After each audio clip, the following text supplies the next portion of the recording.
কোনো একটা বস্তু যদি অনেক বড় আকারের হয়, তাহলে তার জন্য যদি আমাকে কৃতকাজ বের করতে হয়, তাহলে কিন্তু তুমি শুধু চাইলেই হচ্ছে এমজিএস অ্যাপ্লাই করতে পারো না।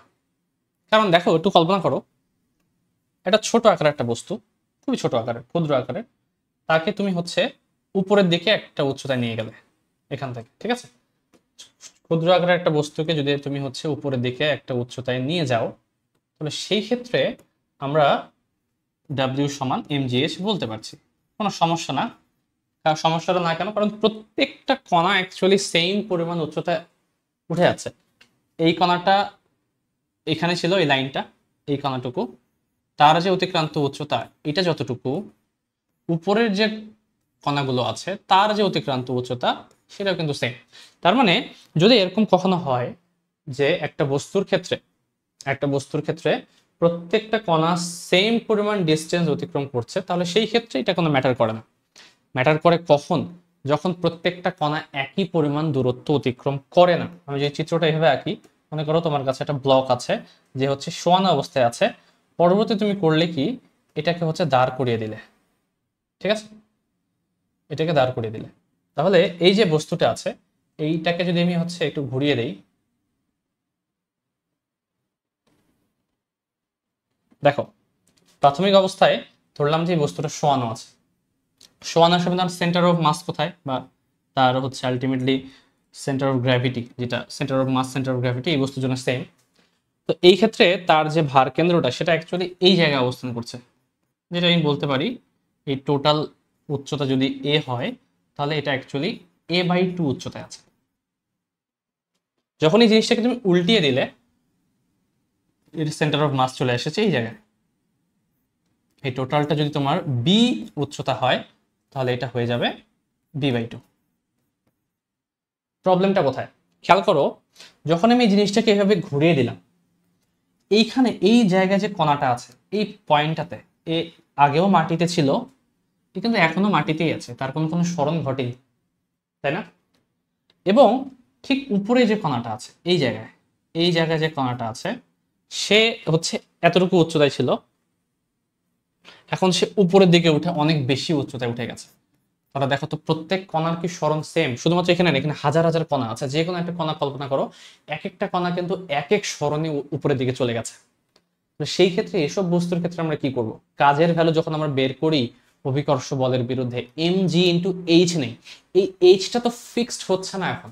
তাহলে এমন কিছু আমাকে উপায় বের করতে হবে যার কারণে আমি অ্যাকচুয়ালি বের করতে পারি অ্যাকচুয়াল কাজের ভ্যালুটা।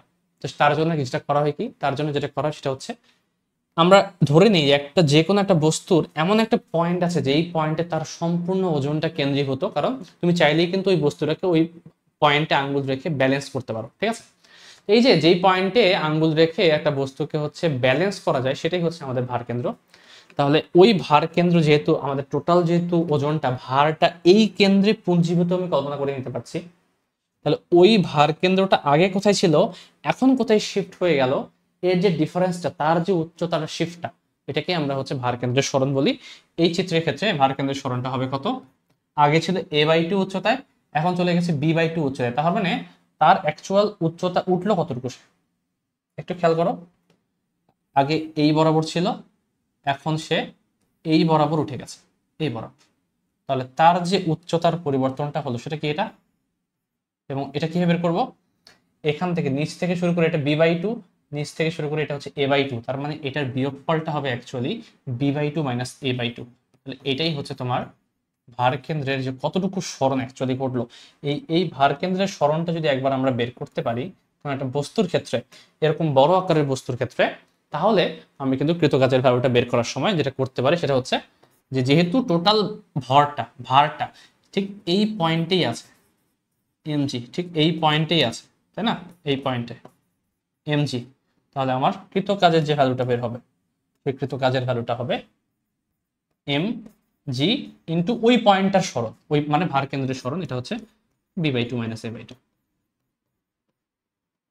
এই কনসেপ্টটা বুঝতে হবে, যখন একটা বস্তুর প্রত্যেকটা পয়েন্টের সরণ সেম হবে না, এক একটা পয়েন্ট এক এক রকম সরণ অতিক্রম করবে, সেক্ষেত্রে আমরা এভাবে ভার কেন্দ্রের সরণটা নিতে পারি। এটাকে কোনো কোনো বইয়ে তোমাদের গড় সরণও বলা আছে। তো তুমি গড় সরণ বলো ভার কেন্দ্রের সরণ বলো ম্যাটার করে না, একই হবে, তুমি হিসাব করতে পারবা। চলো সেই কনসেপ্ট অনুসারে আমরা এই প্রবলেমটাকে সলভ করি। বলা আছে, কি বলা আছে দেখি, একটা সিলিন্ডার দেয়া আছে,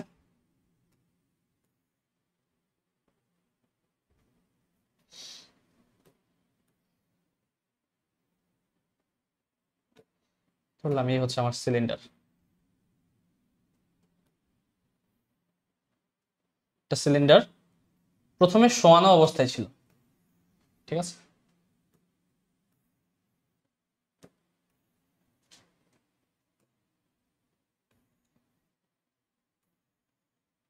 ধরলাম এভাবে, প্রথমে সে শোয়ানো অবস্থায় ছিল, এরপরে করলাম কি, একে আমি হচ্ছে দাঁড় করিয়ে দিলাম, শোয়ানো অবস্থা থেকে দাঁড় করিয়ে দিলাম, এবং তার যে প্রাথমিক অবস্থার যে ব্যাসটা, এর ব্যাস দেওয়া আছে কত, 3 মিটার, এটা হচ্ছে 3 মিটার এর ব্যাস, এবং এর যে দৈর্ঘ্য, এর দৈর্ঘ্য দেওয়া আছে কত, 5 মিটার। এটা হচ্ছে তোমার 5 মিটার দূরত্ব। তো দেখো আমাকে বলা হচ্ছে শোয়ানো অবস্থা থেকে আমি যদি দাঁড়া করিয়ে দিই, তাহলে তার ক্ষেত্রে কৃত কাজের হারটা কত। এখানে তোমার যে কাজটা করতে হবে সেটা হচ্ছে এর ভরটা দিয়ে থাকতে হবে, ভরটা আমার লিখতে একটু মিস হয়ে গেছে, এর ভরটা হবে 5 কেজি, এর ভরটা হচ্ছে 5 কেজি।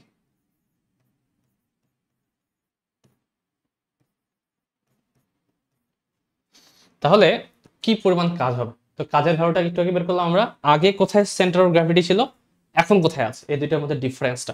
তো আগে ছিল এই পয়েন্টে, যেটা অ্যাকচুয়ালি অর্ধেক দূরত্বে, অর্থাৎ টোটাল যদি 3 হয় এটা কতটুকু হবে, 3/2 দূরত্বে। আর এখন আছে কোথায়, এইখানে, তার মানে কতটুকু দূরত্বে, 5/2 দূরত্বে। অর্থাৎ আমার কৃত কাজের যে ভ্যালুটা আসবে mg, আমি একবারে লিখে দিই, এম হচ্ছে তোমার 5, জি হচ্ছে 9.8, ইন্টু ভার কেন্দ্রের কতটুকু সরণ হলো, 3/2 থেকে উঠে 5/2 মিটার উচ্চতায় চলে গেল, তাহলে 5/2 মাইনাস 3/2, 5 মাইনাস 3 2, আলটিমেটলি আসে 49, ঠিক আছে?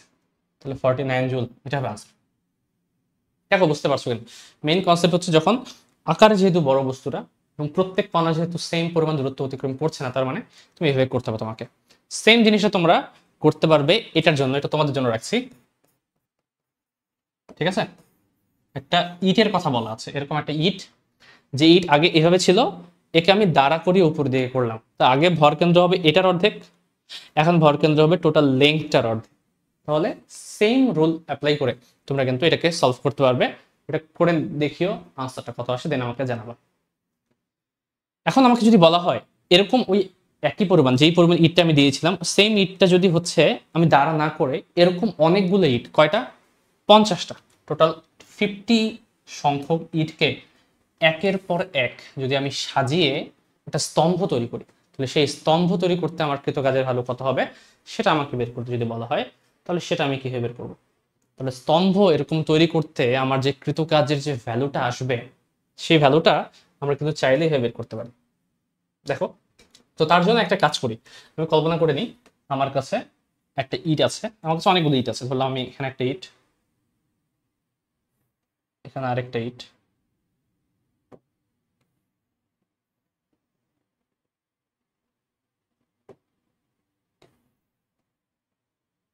ঠিক আছে, এখানে আরেকটা ইট। তো এই হচ্ছে আমার অনেকগুলো ইট, আমার কাছে ধরলাম আমি 4টা ইট আছে, এরকম শুধু 4টা না, আমি কল্পনা করলাম অগণিত ইট আছে আমার কাছে, 50 এরকম ইট আছে, আমাকে এটাই বের করতে বলেছে 50টা ইটকে। তো 50টা ইট পরে ধরি, আমি আগে কল্পনা করি যে আমার কাছে n সংখ্যক ইট আছে, কতগুলো, n সংখ্যক, এতগুলো ইটকে আমি করব কি, একটার উপর একটাকে সাজিয়ে স্তম্ভ তৈরি করব। দেখো প্রথম যে ইটটা 1 নাম্বার, সেটা তো আগে থেকেই মাটিতে আছে, আগে থেকে কি ভূমিতে আছে না, তো তাকে কি আমাকে উপরে উঠাতে হবে। প্রথম যে ইটটা নিচের দিকে থাকে তাকে কিন্তু উচ্চতায় উঠাতে হয় না, কারণ অলরেডি সে মাটিতেই আছে, আর কোথায় উঠাবো। তাহলে প্রথম ইটটার জন্য তোমাকে কোনো আসলে কাজ করতে হবে না অভিকর্ষ বলের বিরুদ্ধে, অভিকর্ষ বল নিচের দিকে কাজ করছে, বাট তার তো কোনো সরণ নাই, সে যে মাটিতে আছে তুমি মাটিতেই রেখে দিয়েছো, তুমি এর উপরে একটার পর একটা উঠাবা। তাহলে প্রথম যে ইট আছে, প্রথম ইটকে তুমি, প্রথম ইটের জন্য তোমার আসলে কোনো রকম কাজ করতে হবে না, এটা হচ্ছে তোমার কাজের ভ্যালু 0, এটা কোনো সমস্যা না। পরে যে ইটটা আছে দ্বিতীয়, এইটাই করবা কি তুমি এখান থেকে উঠিয়ে নিয়ে এসে এইখানে এসে বসাবা, এখানে উপরে এনে একে বসিয়ে দিবা। কালারটাকে একটু চেঞ্জ করে দিই। দ্বিতীয় ইটটা, তো এই যে দ্বিতীয় যে ইটটা আছে, দ্বিতীয় দ্বিতীয় যে ইট আছে, এই ইটে কতটুকু স্মরণ ঘটলো ভারকেন্দ্র কল্পনা করবা। দেখো তো ওই ইটটাকে এদের কাছাকাছি ছিল, স্মরণটা ভারকেন্দ্র কোথায় ছিল, এই জায়গায় নিচে একদম ভূমি থেকে হিসাব করলে এতটুকু উচ্চতায় ভারকেন্দ্র ছিল। টোটাল উচ্চতাটা, এই উচ্চতাটা যদি আমি এইচ বলি তাহলে h/2 উচ্চতায় ছিল ভারকেন্দ্র। এখন তুমি করলে কি আরেকজনের উপরে উঠিয়ে বসিয়ে দিলে, তাহলে এখন ভারকেন্দ্রটা কোথায়, এখন এই জায়গায়, এই জায়গায়।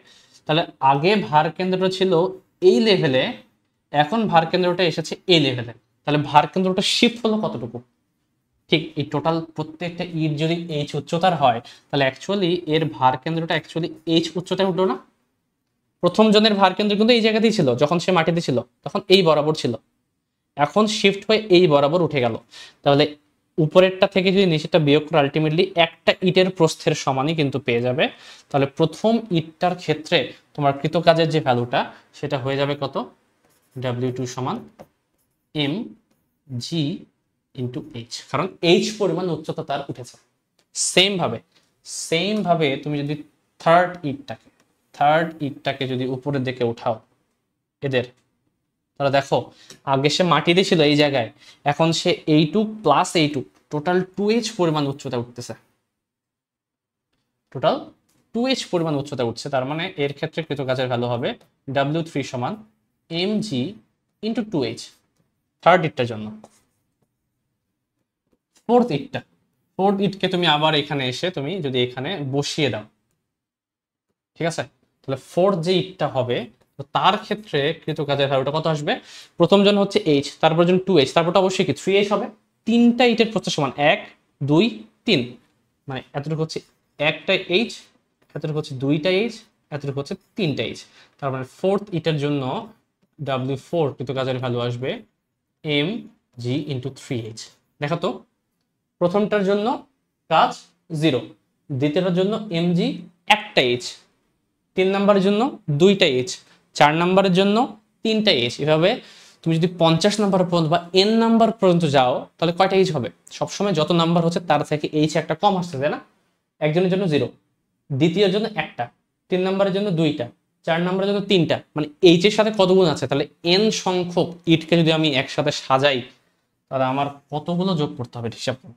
তা আলটিমেট আমাকে এক কম কিন্তু যোগ করা লাগছে। টোটাল যদি কাজটা হয় তাহলে আমি সবগুলো যদি যোগ করি, প্রথমটার জন্য 0, পরেরটার জন্য mgh, 2 নাম্বারটা, 3 নাম্বারের জন্য mg ইন্টু 2h, 4 নাম্বারের জন্য mg ইন্টু 3h, এরকম n নাম্বারের জন্য mg একটু n-1h, তাই না, কারণ এক কম আসছে, 2 এর জন্য 1, 3 এর জন্য 2, 4 এর জন্য 3, তার মানে n এর জন্য তার এক কম n-1। এই সবগুলোকে যদি একসাথে তুমি যোগ করো তাহলে কি আসবে, mg যদি কমন নাও, এইচও কমন নাও, mg এই যদি কমন নাও, এখানে 0 টা বাদ দাও, শুধুমাত্র এতটুকু হিসাব করো, তাহলে এখানে আসবে 1 plus 2 plus 3 up to n-1। এরকম ধারা তোমাদের 9 10 ছিল, এরকম 1 থেকে শুরু করে n-1 পর্যন্ত সবগুলো সংখ্যার সমষ্টি। এটা সূত্র হচ্ছে mgh, এটা হবে n ইন্টু n-1/2। এটা আশা করি তোমরা পড়েছো বইয়ে, ঠিক আছে। এই হচ্ছে সূত্র, এটা আমাদের মনে রাখতে হবে। যখন অনেকগুলো সিমিলার টাইপের বস্তুকে একের উপর এক আমি রেখে স্তম্ভ তৈরি করব, সেই ক্ষেত্রে কৃতকাজের সূত্র হচ্ছে এটা। বাকিরা করতে পারবে, শুধুমাত্র এখানে n এর ভ্যালু কত বসাবা, এখানে n এর জায়গায় 50 বসাবা ম্যাথটা করার জন্য, বাকিটা ক্যালকুলেট করে নিও। সেখানে n এর ভ্যালু 50 বসাতে হবে, আর h এর ভ্যালু কত বসাতে হবে, এই যে উচ্চতাটা 6 সেন্টিমিটার, এই যে হচ্ছে 6 সেন্টিমিটার, অবশ্যই মিটার করে বসাইও, করে দেখো যে ভ্যালুটা কত আসে। বাট এই সূত্রটা তোমাদের মনে রাখতে হবে, এটা কিভাবে আসে, ঠিক আছে। এই সূত্র যদি বুঝতে পারা যায় ম্যাথটা খুবই ইজিলি করা পসিবল। চলে আসবো আমরা হচ্ছে পরবর্তী প্রবলেমে। দেখো এই যে প্রবলেমটা, কৃতকাজের ভ্যালু কত। এখন এখানে দেখো দুইটা আলাদা বস্তু আছে কানেক্টেড, দুইটা আলাদা কানেক্টেড বস্তু আছে, এরকম দুইটা আমরা ম্যাথ দেখবো আজকে। এটা হচ্ছে এটা একটা, আর এটা হচ্ছে এটা, দুইটা আসলে সিমিলার টাইপের ম্যাথ, আমি একটা করাবো, একটা তোমার জন্য রেখে দিব। দুইটাই বইয়ের ম্যাথ, তোমাদের বইটা উল্লেখ করতে ভুলে গেছি আমি। এটাও বইয়ের ম্যাথ, এটাও বইয়ের ম্যাথ, দুইটাই বইয়ের ম্যাথ। দেখো কি বলা হয়েছে, বইয়ের ম্যাথটাতে বলা ছিল একটা মইয়ের সাথে 5 মিটার দৈর্ঘ্যের একটা মই, তার মাথায় একটা বস্তুকে আমি টাঙিয়ে দিয়েছি যার ভর হচ্ছে 5 কেজি এবং মইয়ের ভর হচ্ছে 25 কেজি। এই মইয়ের যে ভার কেন্দ্র, এই মইয়ের ভার কেন্দ্র হচ্ছে এক প্রান্ত থেকে 3 মিটার উচ্চতায় আছে। এই সম্পূর্ণ সিস্টেমটাকে এইভাবে শোয়ানো অবস্থা থেকে যদি উপরে করি আমি, তাহলে টোটাল কাজের ভ্যালু কত এক করে হিসাব করতে হবে। প্রথমে মইয়ের ক্ষেত্রে হিসাব করি। মই, দেখো তো মইয়ের ভার কেন্দ্র কোথায় ছিল আগে? গভীরতা দেওয়া নেই, কিন্তু প্রস্থ কত এটা দেওয়া নেই।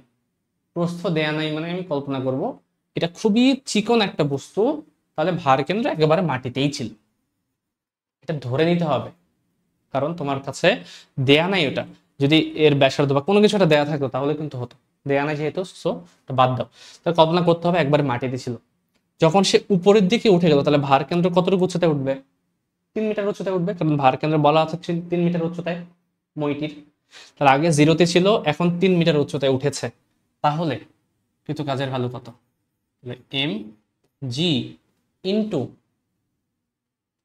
এইচ আছে, একবারে করি। এম এম হচ্ছে তোমার মইয়ের ভর 25, জি হচ্ছে 9.8, আর এইচ হচ্ছে ভার কেন্দ্রের সরণ। সেম ভাবে ওই যে গোলকটা আছে বা বস্তুটি, ওর ক্ষেত্রে কিন্তু কাজের ভ্যালু কত আসবে?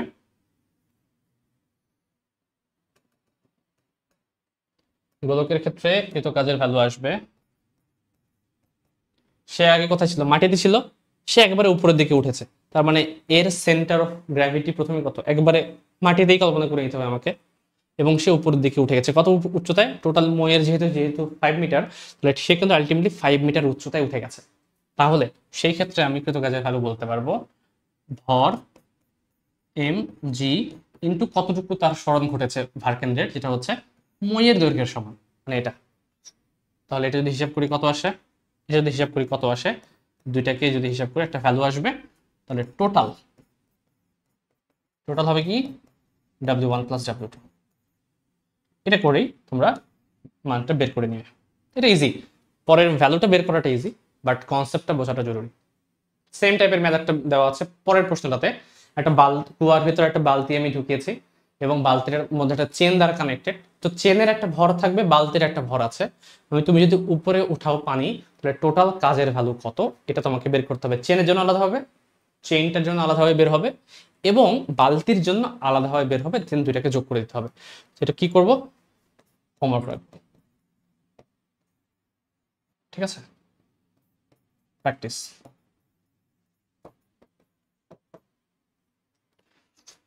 চলে আসবো আমরা পরবর্তী দুইটা প্রবলেমে। দেখো এরকম একটা চেইনের কথা বলা আছে, দুইটা প্রবলেম আছে, এটা একটা, এটা একটা। এটা হচ্ছে একবার আইআইটি-তে এসেছিল, যেই মেইন ভ্যালুটা হয়তো আলাদা ছিল, ঠিক আছে? কোন সাল আমার মনে নেই, বাট একটা এই টাইপের একটা সিমিলার টাইপের একটা প্রবলেম এসেছে, যে এম ভরের একটা তোমার চেন আছে এবং এই চেনের টোটাল দৈর্ঘ্যের 4/1 অংশ হচ্ছে ঝুলে আছে নিচের দিকে। আমাকে বের করতে হবে এই ঝুলন্ত অংশটাকে যদি আমি টেনে উপরের দিকে উঠাতে চাই, তাহলে কি পরিমাণ আমাকে কাজ করতে হবে। এটা হচ্ছে আমার প্রবলেম দেয়া। তো এটা আমি করে দিব না, কারণ এটা আমি করিয়ে দিয়েছি ইউটিউবে। আমার যে চ্যানেলটা আছে, সার্চ দিবে পেন পেপার ইটিসি, স্পেস নাই, অ্যাট লিখে পেন পেপার ইটিসি, অথবা তুমি যদি পেন এন্ড পেপার, অ্যান্ডটা কিন্তু এভাবে দিতে হবে, পেন এন্ড পেপার, এটা যদি সার্চ দাও, এখানে লিখাও আছে, লিঙ্কটা দেয়া আছে, এই লিঙ্কে যদি যাও উপরে এই লিঙ্কটাতে, তাহলে কিন্তু তোমরা পেয়ে যাবে। আমি সিমিলার টাইপের একটা প্রশ্ন, যেটা জেইতে অ্যাকচুয়ালি এসেছিল, এখানে মানে L/4 এর পরিবর্তে L/3 ছিল, সিমিলার টাইপের প্রশ্ন আমি সলভ করেছি। ওটা ভালো মতো দেখে নিলেই হয়ে যাবে, এটা পারবা। আমি অ্যাকচুয়ালি পরের প্রবলেমটা করি, কারণ পরের প্রবলেমটা এর থেকেও বেশি ইন্টারেস্টিং, যেটা এখানে করানো আছে তার থেকেও বেশি ইন্টারেস্টিং। এটা একটু বোঝার ট্রাই করি। দেখো কি বলেছে, একটি চেইনের 1/n অংশ টেবিল থেকে ঝুলানো আছে।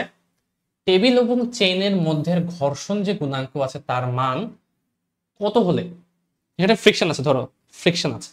আমাকে বলেছে এই ঘর্ষণ গুণাঙ্কের মান কত হলে চেইনটি টেবিল হতে পড়ে যাবে বলে মনে হবে, পড়ে যাওয়ার উপক্রম হবে। একটা চেনের একটা অংশ ঝুলানো আছে, বাকি অংশ টেবিলে আছে, আর একটু যদি নিচের দিকে সামান্য পড়ে যেত, উপর থেকে যদি আর একটু সামান্য পড়ে যেত, নিচের দিকে পড়ে যেত চেনটা, বাট পড়ে যাচ্ছে না কেন? কারণ টেবিলের উপর একটা ঘর্ষণ বল কাজ করছে। এই কারণে আমাকে বের করতে হবে এই ঘর্ষণ যে বলটা তার গুণাঙ্ক মিউ এর ভ্যালু এন এবং এম এর সাপেক্ষে, এম এন এল এগুলোর সাপেক্ষে বের করতে হবে যে ঘর্ষণ গুণাঙ্কের মানটা কত হলে এটা হওয়া পসিবল যে যেইভাবে জিনিসটাকে ড্র করা আছে সেটা একেবারে পড়ে যাবে যাবে অবস্থায় আটকে আছে। ঠিক আছে, তো পড়ে যাবে যাবে অবস্থায় আটকে আছে এই জিনিসটা বোঝার জন্য কি করতে হবে, আমি কল্পনা করে নিই, একটু ড্র করে নিই। এই জিনিসটাকে বেটার হয় যদি তুমি এই চেনটাকে দুইটা আলাদা আলাদা বস্তু হিসেবে কল্পনা করো, তাহলে জিনিসটা হচ্ছে একটু ইজিয়ার হয়ে যায়। কল্পনা করো চেনের এই অংশটা একটা বস্তু, এই পাশের, আর এই পাশের অংশটা আরেকটা বস্তু, এবং তারা অ্যাকচুয়ালি একটা সুতার সাহায্যে কানেক্টেড, এইভাবে। তাহলে জিনিসটা বুঝতে সুবিধা হবে। তাহলে এই অংশটার ভর কত বলতো? যেহেতু এর টোটাল দৈর্ঘ্যের 1/n অংশ, তার মানে দৈর্ঘ্যটা হচ্ছে l/n, বাট ভরটা কত? টোটাল ভরটা তাহলে 1/n অংশ। টোটাল দুইটার সম্পূর্ণ চেনের ভর যদি m হয়, তাহলে এতটুকু অংশের ভর কত হবে? m/n, তাই না? m/n অর্থাৎ টোটাল ভরের n অংশ। তাহলে উপরের ভর, বস্তুটার ভর কত হবে? উপরের বস্তুটার ভর এটা হবে টোটাল m থেকে m/n বিয়োগ করা, বা তুমি m কমন নিলে হয়ে যাবে 1/-1/n, এটা আমি বলতে পারি। এখন দেখো উপরের বস্তুটার উপর কি কাজ করছে? একটা ফ্রিকশনাল ফোর্স কাজ করছে, তার মানে এদিক বরাবর একটা ফ্রিকশন কাজ করছে, তার উপরে এফ কে বলতে পারি। আর তার একটা ওজন আছে অবশ্যই, যে ওজনটা কত হবে? যেহেতু আমি ভর জেনে গেছি, তাহলে m 1/n × g, এবং একটা রিঅ্যাকশন ফোর্স আছে উপরের দিকে r।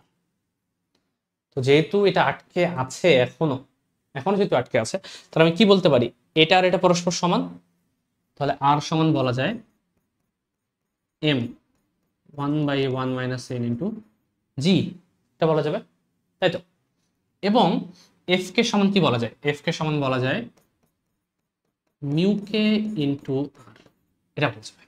এই সূত্র তো আমরা জানি। তো এক কাজ করি,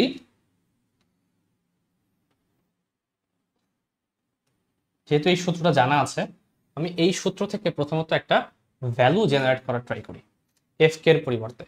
তাহলে এফ কে এর ভ্যালুটা কত আসবে? মিউ কে × r, আর এর পরিবর্তে আমি এটা বসিয়ে দিতে পারবো মিউ কে m 1 - 1/n × g। দেখো এই জিনিসটা কি বলা যায় কিনা, যেটা আমি এখানে লিখেছি সেটা কি বলা যাবে কিনা। এখন দেখো এই পার্টে যে আরেকটা বস্তু আছে সেখানে কি কাজ করবে? এখানে অবশ্যই একটা নিচের দিকে একটা ওজন বল কাজ করবে m/n × g, এবং উপরের দিকে একটা টান বল কাজ করবে, যে টানটা অ্যাকচুয়ালি এর দিকেও কাজ করা উচিত, তাই না? সেম কাজ করা উচিত। তাহলে এই বস্তুর যদি ফ্রি বডি ডায়াগ্রামটা আঁকি আমি শুধুমাত্র ওই পার্টটুকুর জন্য, তাহলে এতটুকু পার্টের জন্য আমি যদি আঁকি, তাহলে অবশ্যই আলটিমেটলি এই বস্তুটা নিচের দিকে পড়তে চাচ্ছে, পড়তে পারতেছে না, তাই না? পড়বে পড়বে বলে অবস্থায় আছে, তার মানে কি ত্বরণের ভ্যালুটা কিন্তু 0, বাট পড়বে পড়বে অবস্থায়। তার মানে পড়বে পড়বে অবস্থায় মানে কি আলটিমেটলি এই বলটার উপরে বলটা পরস্পর সমান, তার মানে টি এর value actually m - n, m/n × g, এটা আমি বলতে পারি। যদি সমান না হতো দুইটার মধ্যে, যে যদি নিচেরটা একটু হলেও বড় হতো তাহলে নিচের দিকে পড়ে যেত, যেহেতু পড়ছে না, আটকে আছে, তার মানে অবশ্যই দুটো পরস্পর সমান। তাহলে টি এর কিন্তু একটা রিলেশন পেলাম। তো এই রিলেশনটা কি ইউজ করবো আমি হচ্ছে পরবর্তীটার ক্ষেত্রে, সেটা কিভাবে? যেহেতু এই টিটাও আবার একে টানছে আর এফ কে ওকে আটকে ধরে আছে, তাহলে এফ কে এর পরিবর্তে তুমি কিন্তু চাইলে টি বলতে পারো, তাই না? এফ কে এর পরিবর্তে টি বলতে পারো, এটার সমান এটা। এখন এই টি এর ভ্যালু আবার এটা যেটা তুমি এখানে লিখেছো এটা তুমি ইউজ করতে পারো এখানে, অর্থাৎ টি এর পরিবর্তে আমি লিখতে পারি m/n × g, এখানে মিউ কে m, এটা লসাগু করে নেই, n - 1/n × g। দেখো তো কি কেটে যায়, এই m m n n কেটে যাচ্ছে, জিও কেটে যাচ্ছে। তাহলে অর্থাৎ এখান থেকে মিউ কে এর যে ভ্যালুটা আসবে এটা হচ্ছে 1/n-1, এই হচ্ছে আনসার। যদি এই চেনটার যে টেবিলের উপরে আটকানো আছে, চেনটার এবং টেবিলটার মধ্যকার যদি গতীয় ঘর্ষণ গুণাঙ্কের ভ্যালুটা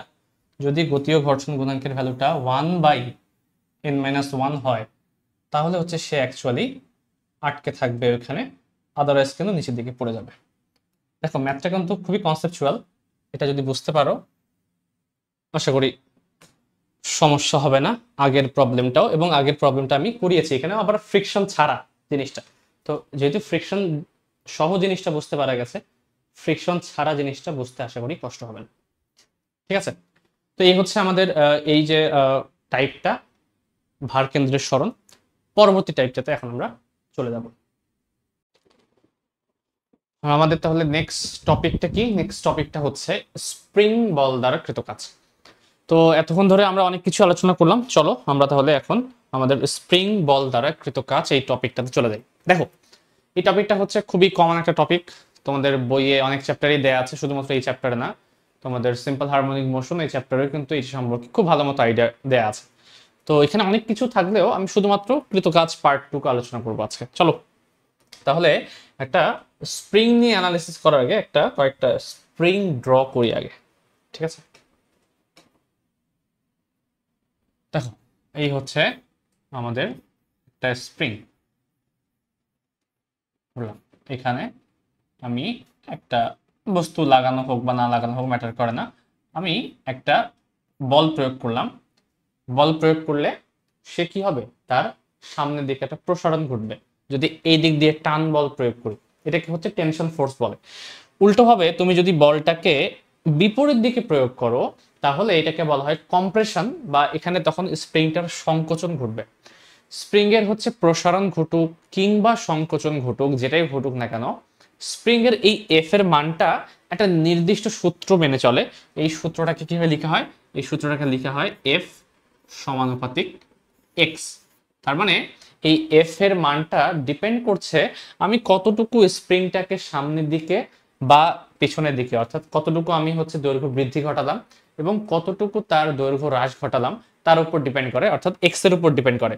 যদি আমি স্প্রিংটার দৈর্ঘ্য বেশি পরিমাণ বৃদ্ধি করি, তাহলে আমাকে বেশি পরিমাণ বল প্রয়োগ করতে হবে। যদি আমি কম পরিমাণ বৃদ্ধি বা হ্রাস করি, অর্থাৎ ছোট করে দিই, তাহলে আমাকে কম পরিমাণ বল প্রয়োজন হবে।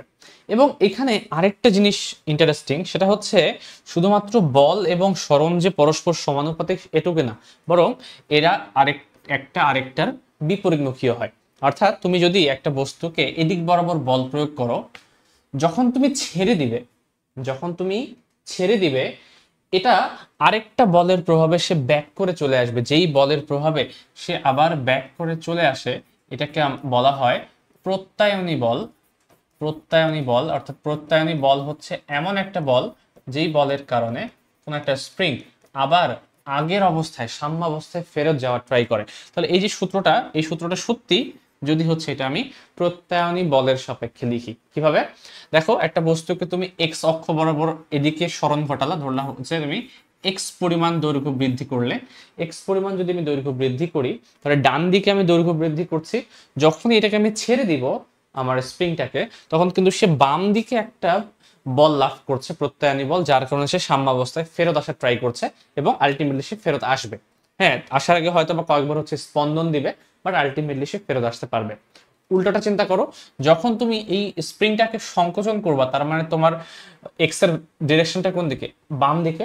তুমি যখন সংকোচন করবে, বাট যখনই তুমি স্প্রিংটাকে ছেড়ে দিবে, ওই মোমেন্টে এই স্প্রিংটা আবার ডান দিকে মুভ করার ট্রাই করবে, কারণ তখন প্রত্যায়নী বলটা অ্যাকচুয়ালি ডান দিকে কাজ করছে। তার মানে অল টাইম এই বস্তুর স্প্রিংটার উপর প্রযুক্ত বল এবং প্রত্যায়নী বল পরস্পর বিপরীতমুখী, এবং তুমি যেদিকে সরণ ঘটাচ্ছ তার ঠিক বিপরীত দিক বরাবর স্প্রিংটার উপর সর্বদা প্রত্যায়নী বল কাজ করবে। এবং আমার প্রযুক্ত বল অথবা প্রত্যায়নী বল একটার বিপরীতমুখী, কারণ নিউটনের থার্ড ল তাই বলে, যে পরিমাণ তুমি বল প্রযুক্ত করবা আলটিমেটলি সেটা তুমি ফেরত পাবে, তাই না? তো দেখো এখন ঘটনাটা কি? ঘটনাটা হচ্ছে যে এই যে প্রত্যায়নী বলটা অল টাইম এক্স এর সমানুপাতিক হবে এবং এটা হচ্ছে একটা আরেকটার বিপরীতমুখী হবে। তো এটা যদি এখান থেকে আমি একটু দেখি, এটাকে এখান থেকে যদি একটু আমি সমানুপাতিক চিহ্নটা উঠিয়ে দেই, তাহলে দেখো এখানে কি আসবে, এফ এস সমান মাইনাস কে এক্স, সমানুপাতিক চিহ্ন উঠে গেলে একটা ধ্রুবক আসে। এই ধ্রুবকটাকেই বলা হচ্ছে স্প্রিং ধ্রুবক, বা ইংলিশে বলা হচ্ছে স্প্রিং কনস্ট্যান্ট। এবং এই স্প্রিং ধ্রুবকটার ভ্যালুটা সম্পূর্ণ ডিপেন্ড করছে স্প্রিংটা কিভাবে তৈরি করা হয়েছে, তার ম্যাটেরিয়ালটার উপরে।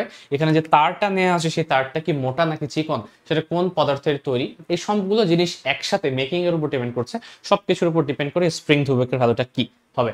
যদি একটা স্প্রিং এর গঠনটা সেম থাকে, একটা সেম স্প্রিংকে তুমি যদি বিভিন্ন জায়গায় বিভিন্ন এক্সপেরিমেন্টে ইউজ করো, তাহলে স্প্রিং যদি সেম থাকে, তার দৈর্ঘ্য যদি সেম থাকে, তার তার যদি সেম থাকে, তার যদি কোনো রকম প্রপার্টি যদি চেঞ্জ না করো তুমি, তাহলে এই স্প্রিং কনস্ট্যান্টটা অলওয়েজ সেম থাকবে। এই কারণে এটাকে কনস্ট্যান্ট বলা হচ্ছে। বাট এটা স্প্রিং ভেদে এটা চেঞ্জ হতে পারে, অথবা তুমি একই স্প্রিং এর যদি দৈর্ঘ্যের হ্রাস বৃদ্ধি ঘটাও তাহলেও কিন্তু এখানে চেঞ্জ আসতে পারে। বা তুমি যদি তারটাকে একটু চিকন করে দাও বা মোটা করে দাও, তাহলে কিন্তু স্প্রিং কনস্ট্যান্টের মধ্যে একটা পার্থক্য দেখতে পাওয়া যাবে।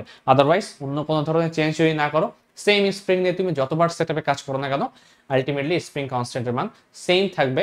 যদি সবগুলো এক্সপেরিমেন্ট আমি তার স্থিতিস্থাপক যে তোমার সীমাটা আছে, রেঞ্জটা আছে, এর মধ্যে কাজ করি সবসময়। তো দেখো, এটা হচ্ছে তোমার বলের সূত্রটা স্প্রিং এর ক্ষেত্রে। এখন খুবই ইন্টারেস্টিং একটা বিষয় এখানে দেখতে পাচ্ছি আমরা, স্প্রিং এর বলটা actually is a function of x না। আমি কি জানি, যে কোনো বল সেটা যদি ফাংশন অফ সরণ অথবা ফাংশন অফ সময় হয়, টাইম অথবা ডিসপ্লেসমেন্ট যদি হয়ে যায়, তাহলে এই বলটা অ্যাকচুয়ালি একটা কি বল হয়ে যায়, এটা একটা ভ্যারিয়েবল ফোর্স হয়ে যাচ্ছে, অর্থাৎ পরিবর্তনশীল বল। তার মানে স্প্রিং বল দ্বারা যে কোনো তুমি কৃতকাজ বের করো বা যাই করো না কেন, আমরা এতক্ষণ ধরে যেভাবে পরিবর্তনশীল বলকে ডিল করে আসছি, সেম ভাবে তোমাকে এটাকেও ডিল করতে হবে। তার মানে এটা অ্যাকচুয়ালি পরিবর্তনশীল বল, এবং পরিবর্তনশীল বল দ্বারা কৃতকাজ যেভাবে বের করে, আমরা এই স্প্রিং দ্বারাও কৃতকাজটা সেভাবেই বের করব। তো চলো কৃতকাজের ভ্যালুটা বের করার ট্রাই করি। আমরা কি জানি তাহলে, পরিবর্তনশীল বল দ্বারা কৃতকাজের সূত্র হচ্ছে এফ ইন্টু ডিএক্স, এবং এটাকে জাস্ট ইন্টিগ্রেশন করতে হবে। ইন্টিগ্রেশন করব কিভাবে, ইন্টিগ্রেশন করব মনে করো ইনিশিয়ালি সে কোন অবস্থানে ছিল, ফাইনালি সে কোন অবস্থানে যাচ্ছে সেটা। এখন সবচেয়ে মস্ত বড় ভুল হয় মানুষের ইনিশিয়াল পজিশন এবং ফাইনাল পজিশনটা ধরতে। এটাতে আমি একটু পরে ডিটেলসে যাচ্ছি, আগে সূত্রটাকে নিয়ে আসি কৃতকাজের। দেখো, ইনিশিয়াল এবং ফাইনাল এর যাই হোক না কেন, মনে করো আগে হচ্ছে তোমার স্প্রিংটা যতটুকু পরিমাণ সম্প্রসারণ বা সংকোচন ছিল সেটা হচ্ছে এক্স আই পরিমাণ, একে আমি আরেকটু টেনে বর্ধিত করলাম, তাহলে এর ফাইনাল যে বৃদ্ধিটা বা সংকোচনটা হলো সেটা হচ্ছে এক্স এফ পরিমাণ। তাহলে এফ এর পরিবর্তে আমি চাইলে কি লিখতে পারি, এফ এর পরিবর্তে এখন আমার তো সূত্র জানা আছে, এফ এর পরিবর্তে আমি এই কে এক্সটা লিখতে পারি মাইনাস কে এক্স। এই এফটা অ্যাকচুয়ালি এফ এস মিন করেছি আমি, প্রত্যয়নী বলটা। তাহলে এর পরিবর্তে তুমি মাইনাস কে এক্স ডি এক্স এটা লিখতে পারো। তাহলে কি হবে, কেটাকে মাইনাস কেটাকে বাইরে নিয়ে আসতে পারো, এক্স কে ইন্টিগ্রেশন করলে এক্স স্কয়ার ডিভাইড বাই 2, এবং এখানে থাকবে হচ্ছে এক্স আই উপরে এক্স এফ। তাহলে এখান থেকে আসবে মাইনাস হাফ কে, এটা হয়ে যাবে তোমার x f square minus x i whole square. এই হচ্ছে আমার কৃতকাজের বেসিক সূত্র, যেটা আমাদেরকে অবশ্যই মুখস্থ রাখতে হবে। ঠিক আছে, এটা অবশ্যই আমাকে মুখস্থ রাখতে হবে। তো এই যে সূত্রটা, এই সূত্রটার মধ্যে আমি যেটা বললাম যে সবচেয়ে বেশি ভুল হয় এই এক্স আইটা কি জিনিস এবং এক্স এফটা কি জিনিস এটা ধরতে। তো এটা বোঝার জন্য আমি একটু কয়েকটা স্প্রিং ড্র করে জিনিসটাকে একটু বোঝানোর ট্রাই করি যে এক্স আই অ্যাকচুয়ালি আমি কি মিন করলাম এবং এক্স এফ অ্যাকচুয়ালি কি জিনিস। তো চলো এটাকে একটু মুছে দিই। দেখো, আমি হচ্ছে কয়েকটা স্প্রিং আঁকবো, একে হচ্ছে জিনিসটাকে বোঝার ট্রাই করবো, বোঝানোর।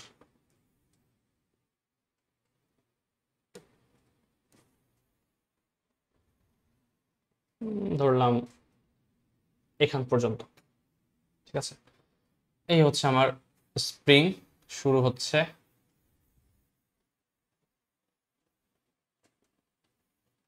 এটা হচ্ছে একটা স্প্রিং। সে যখন নর্মাল অবস্থায় থাকবে, নর্মাল অবস্থায় মানে একটা স্প্রিং এর নিজস্ব একটা লেংথ আছে, নর্মাল একটা লেংথ আছে। আমি চাইলে এর থেকে একে টেনে বড় অথবা একে কম্প্রেস করে ছোট করতে পারি। এই অবস্থাটা যেটা আমি এঁকেছি দুই দাগের মাঝখানে, তোমরা কল্পনা করে নাও এটা হচ্ছে স্প্রিংটার নর্মাল লেংথ।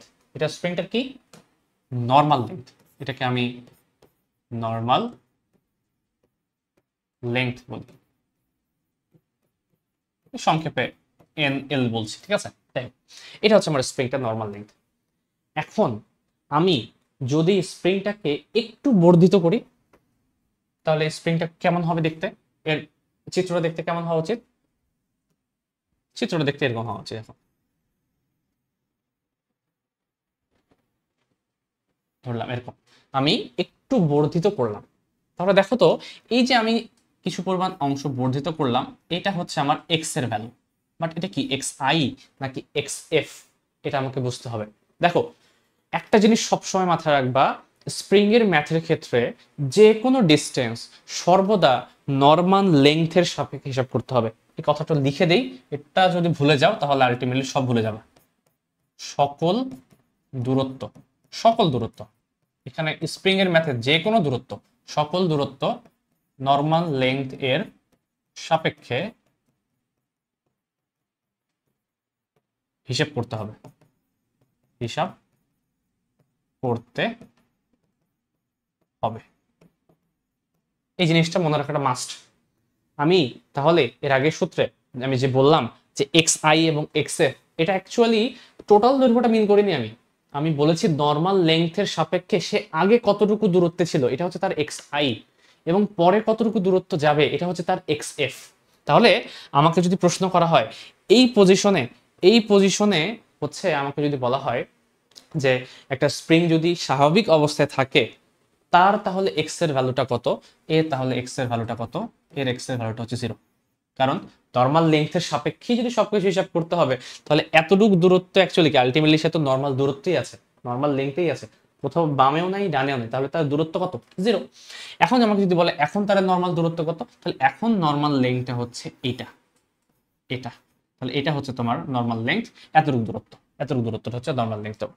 সেম ভাবে তুমি যদি স্প্রিংটাকে কম্প্রেস করতে তাহলে সেটা দেখতে এরকম হতো, তাহলে কম্প্রেস যদি করো তাহলে তোমার বর্তমান সময়ের নর্মাল লেংথ হচ্ছে এই দিক বরাবর, এবং সেটা অ্যাকচুয়ালি হতো -x, কারণ তুমি কম্প্রেস করেছো তাই -x হতো। আমাকে যখনই হচ্ছে একটা স্প্রিং এর প্রবলেম দেয়া থাকবে, আমি এক্স আই এবং এক্স এফ এমন ভাবে নিব যে আমার আদি অবস্থায় একদম আমি ক্যালকুলেশন শুরু করার পূর্ব মুহূর্তে তার লেংথটা কতটুকু ছিল সেটা হচ্ছে তোমার এক্স আই, তার লেংথটা পরে কতটুকু গেল সেটা হচ্ছে তোমার এক্স এফ। অর্থাৎ মনে করো বলা ছিল এরকম, আরেকটা আমি উদাহরণ দিই, এটা হচ্ছে তোমার স্প্রিং নর্মাল লেংথ অবস্থা, এটা নর্মাল লেংথ। স্প্রিংটাকে আমি প্রথমে এখানে একটু টেনে ধরে রাখলাম, আমাকে বলা হলো যে এই স্প্রিংটাকে আমি একটু টেনে ধরে রেখেছি, এরপর একে আমি আরেকটু টেনে রাখলাম, আমাকে বের করতে বলা হলো যে আগের অবস্থান থেকে বর্তমান অবস্থানে আসতে কৃত কাজের ভ্যালু কত।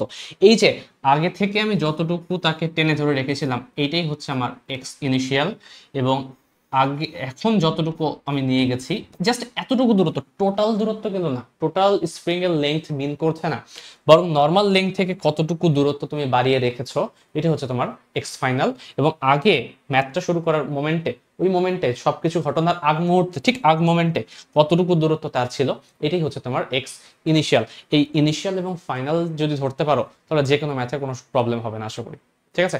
তো এই হচ্ছে মোটামুটি আমাদের কনসেপ্টে স্প্রিং বল এবং স্প্রিং বল দ্বারা কৃত কাজ এবং তার সূত্রের যে মেইন ব্যাখ্যাটা, এই সূত্রের ব্যাখ্যাটা করতে পারলে আজকে আমরা দুইটা মাত্র ম্যাথ করব, তার মধ্যে একটা ইউনিভার্সিটিতেই এসেছিল, এটা হচ্ছে আইইউটিতে, সেটা আমরা করব, এবং সিমিলার টাইপের কোয়েশ্চেন আরেকটা কোনো ইউনিভার্সিটিতে এসেছিল আমার মনে নেই, মনে হয় ঢাকা ভার্সিটি।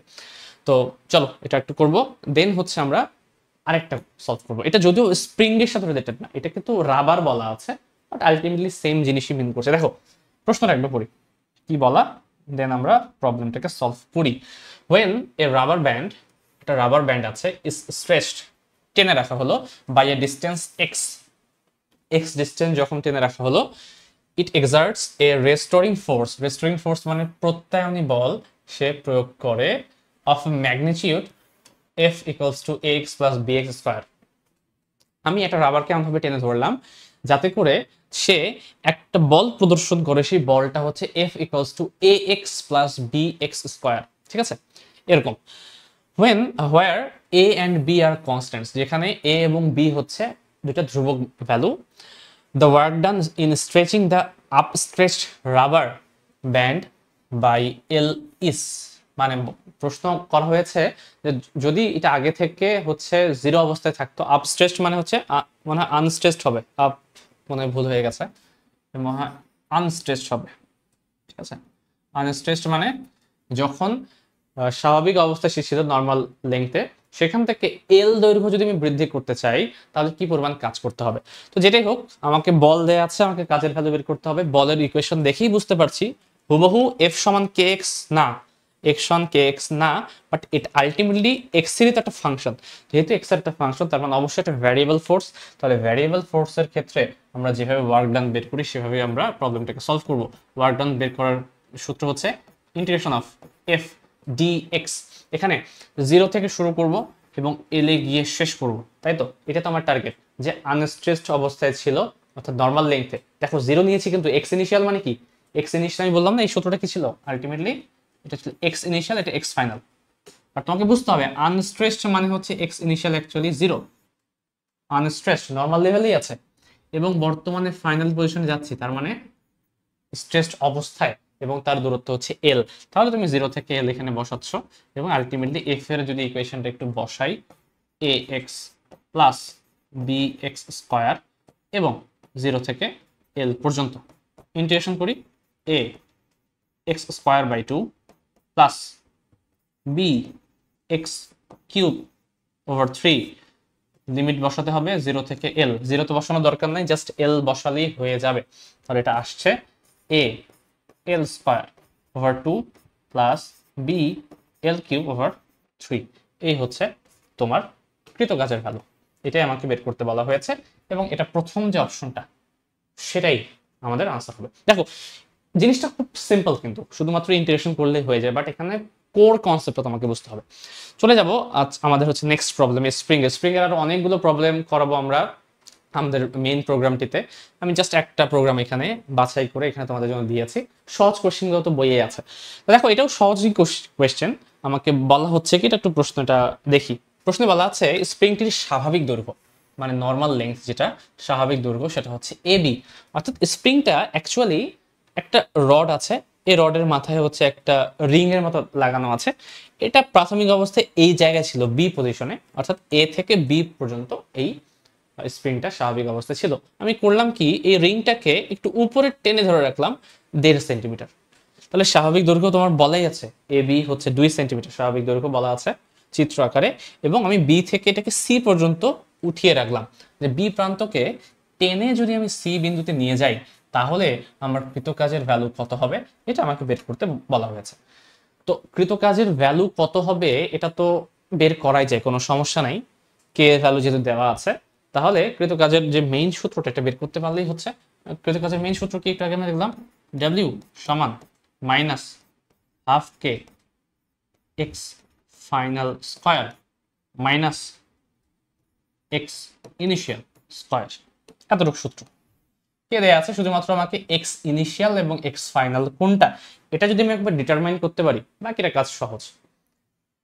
তোমাদের যদি এখনো মনে হয় যে এক্স ইনিশিয়াল অ্যাকচুয়ালি 2 সেন্টিমিটার হওয়া উচিত, তোমরা এখনো কিন্তু কিছুই বোঝো নাই, মাথায় রাখতে হবে। অনেকের মাথায় হয়তো প্রশ্ন এসে গেছে, হয়তো চিন্তা আসছে যে হ্যাঁ এক্স ইনিশিয়াল তো প্রশ্নে বলাই আছে যে স্বাভাবিক দৈর্ঘ্য হচ্ছে এবি, তার মানে এ থেকে বি এর দৈর্ঘ্য হচ্ছে 2 সেন্টিমিটার, তার মানে এক্স আই এর ভ্যালু তো 2 সেন্টিমিটার বলা আছে, বাকিটা তো পিথাগোরাস করলেই হয়ে যাবে।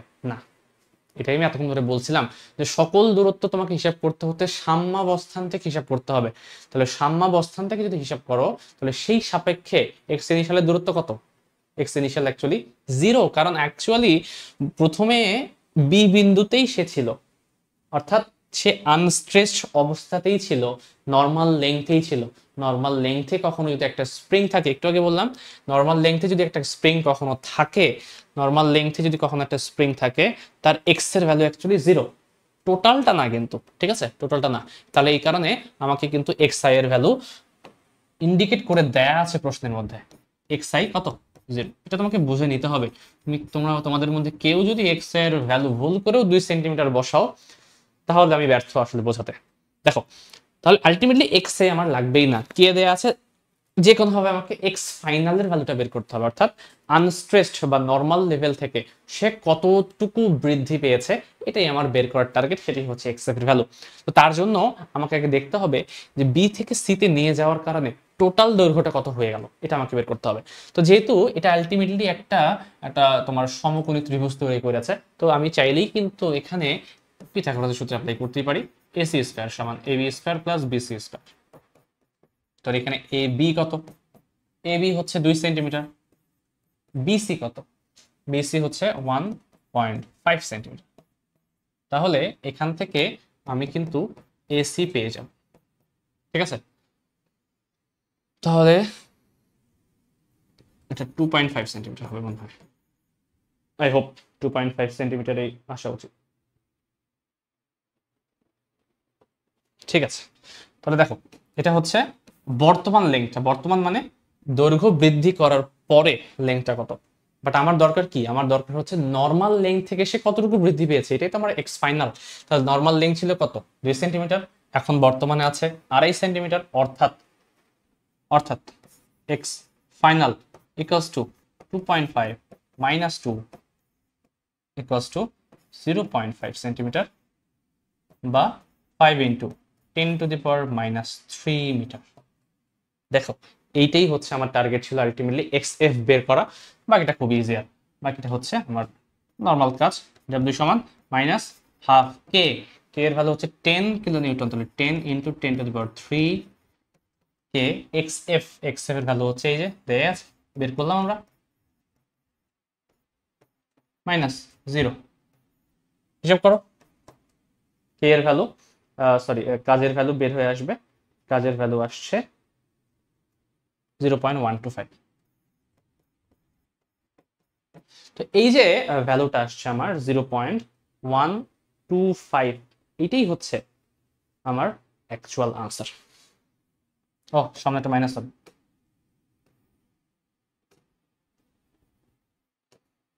দেখো বুঝতে পেরেছো কেন। ঠিক আছে, এই হচ্ছে আমাদের টপিক, এই টোটাল স্প্রিং। চলে আসবো আমাদের আজকের এই ডেমো ক্লাসের লাস্ট